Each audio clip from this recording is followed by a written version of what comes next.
All right, good evening. First Alert meteorologist Fred Campagna. I want to give you an update on, well, we've got a lot of things to talk about, the weekend forecast and beyond. So hopefully you can hear me all right.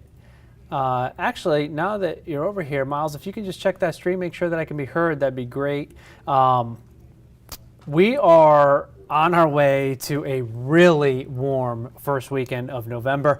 High temperature is going to be close to 80 degrees in Atlanta Saturday, Sunday, and Monday, give or take a couple of degrees each day. And the record highs on Sunday and on Monday are 78 and 79 degrees. And right now we're forecasting breaking those record highs. So it's a very pleasant Friday evening out there. We're good to go on the audio. That's good. I got the thumbs up from Miles. So let's get a look here at some temperatures outside right now. It's in the 60s. It is mild tonight. The nights are going to be even warmer than they have been, and they've been warmer than normal so far this month of November after what was a relatively cool October. It was a couple of degrees colder than normal for October, but it's been running about 8 degrees warmer than normal so far in this month of November, and it's about to get even warmer. This system that you can see off to our west, this is heading in our direction, but it's going to put the brakes on, so I don't expect that to bring us any steady rain. A couple of stray showers may sneak into West Georgia from that. As we get in a little bit closer here, you'll notice all these little red boxes.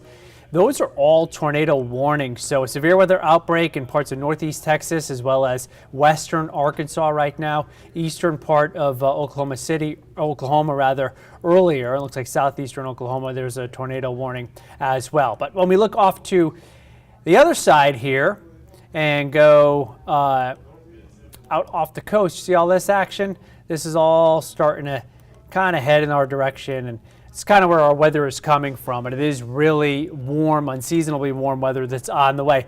Tomorrow morning, first thing at the Battery at Truist Park, the Atlanta News First Team, proud to be a sponsor of the Walk to End Alzheimer's, and Brooks Baptiste will be out there emceeing that event at the Battery. Look at the temperatures. I saw some video from last year's walk, and everybody was all bundled up in winter hats and gloves, and not the case this year. It's going to be in the low to mid 60s. So beautiful warm weather for that. Probably not going to see any rain, even though there will be a lot of clouds. And then tomorrow afternoon, you can watch it on Atlanta News First if you don't have a ticket. Most of us don't. Ticket prices are like $1,000 for this game. Tennessee taking on Georgia Saturday in Athens, 3:30 afternoon kickoff. It's going to be warm. Temperatures will be in the mid-70s at least, maybe even upper 70s. And there may be a stray shower at some point between the tailgate, the kickoff, the end of the game, and the post-game tailgate. Wouldn't be surprised if there was a shower or two that drifted on through, but it may also end up staying dry. So that's what we're looking at there. Let's go a little bit farther down the road here.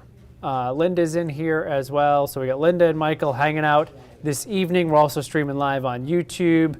I did now just flip that switch. So we got a lot of switches we got to flip here. So I just hit the switch that also put us, I think, on Roku and Amazon Fire and all that stuff too. So we're everywhere around. All right, let's go back to these forecast graphics because I want to show you what's coming up this weekend and take you hour by hour through the weekend. So we'll start with tomorrow morning, 8 o'clock, upper 50s, low 60s. Again, a stray shower can't be ruled out. Look at the temperatures at noontime up into the lower 70s and then mid to upper 70s. Might even break into a little bit of sunshine.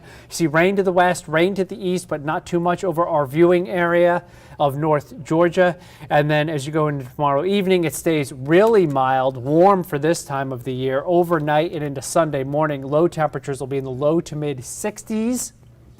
So not only will we challenge the record high temperature for Sunday, we will challenge the record high minimum temperature on Sunday. It's going to get close to 80 on Sunday afternoon. Again, an isolated shower cannot be ruled out on Sunday. Look at our record highs. They're in white right there. 82 Saturday, 78 on Sunday, 79 on Monday. The top temperatures in orange are our forecast temperatures, so 79, 80, and 81. So we're forecasting breaking the record high temperature by a couple of degrees on both Sunday and on Monday. As we go farther down the road here, Monday, again, an isolated shower is possible. usual. You'll see them show up here Monday afternoon, but really warm for this time of the year. Election day, no chance of rain the way it looks right now, so that's good news. No excuse to get out there to not get out there and vote, as we're looking at dry skies, mild conditions continuing in the 70s on Tuesday. Clouds increase on Wednesday and it turns cooler. Highs will be in the 60s, closer to where they normally are. And we're watching that storm system off of the Florida coast, off of the southeast coast, come late Wednesday and Thursday.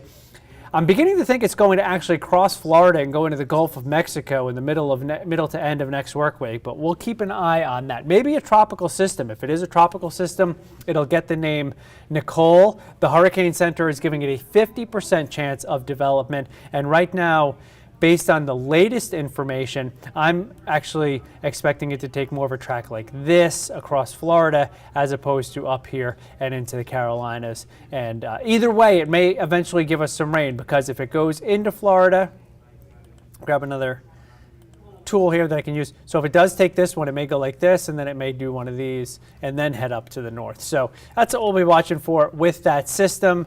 I told you about the lunar eclipse. Want to show you the information on that. We need it to be clear, at least partly cloudy. On Tuesday morning, this eclipse, the total eclipse, begins at 5:15 in the morning and ends at 6:40 in the morning. So you'll have to get up early to see it, but it may be worth your while. You also want to be in an area where you have a nice view of the western horizon, because the moon will be very low in the sky at that point before sunrise.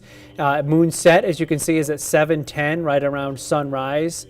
And the total eclipse will be viewable here if the skies are clear. So I'd say the best viewing will probably be about 5:30 to 6 o'clock in the morning. Then as it starts to get brighter, the viewing might not be as good.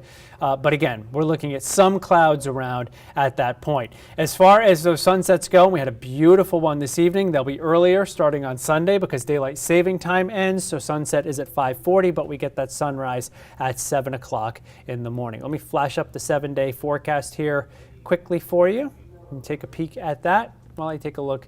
See if we've got any, not many comments happening right now. Pretty small crowd on a Friday evening. Maybe people have plans to go out, get a little dinner, maybe go out for a drink, or just go out on a Friday evening. And when it's a nice one like this, there's no point really to stay inside, weather-wise anyway. It's beautiful out there. It's nice and mild out there. You can see that the relatively warm conditions stay with us through Tuesday before it turns colder, or cooler, I should say, Wednesday and Thursday. One of the things I want to point out about that forecast for Wednesday and Thursday is that even as it turns cooler, let me see if I can get this to play through. It's not working for me, but okay, here we go, yeah.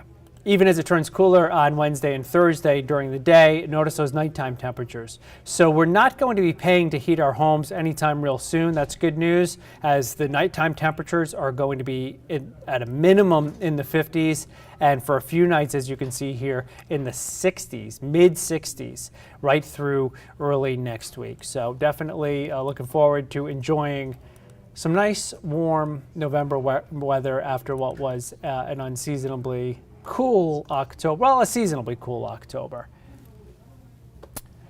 All right, that's about it. Pretty much covered everything for you there. Anything else in my little stack of graphics here that I want to talk about? No, I think we got it all down. Record high temperature potential, maybe a tropical system or subtropical storm Nicole forming around the Bahamas or east of Florida or off the southeast coast in the middle of next week, in that Monday, Tuesday, Wednesday time frame. Pretty good weather for the game in Athens. Don't forget, you can watch it on Atlanta News First. Set those clocks back. Well, you don't really have to. You have to set a few clocks back, right? The one on the stove, the one in the microwave usually. But many of us have clocks that are either set themselves, or if it's set that way on your phone, it'll happen automatically. And I think for most of us, the default is that it will happen automatically. So enjoy that extra hour of sleep that we have coming our way over the weekend. Our next newscast is Atlanta News First at 11 o'clock this evening. We don't have newscasts this evening at 9 and 10 o'clock on Peachtree TV, and that is because of high school football. I think it's Alpharetta and Milton maybe playing. It's a big game, whatever it is tonight. So you can check that out. Have yourself a great weekend, and I'll see you again if I don't see you tonight at 11 early next week. Take it easy.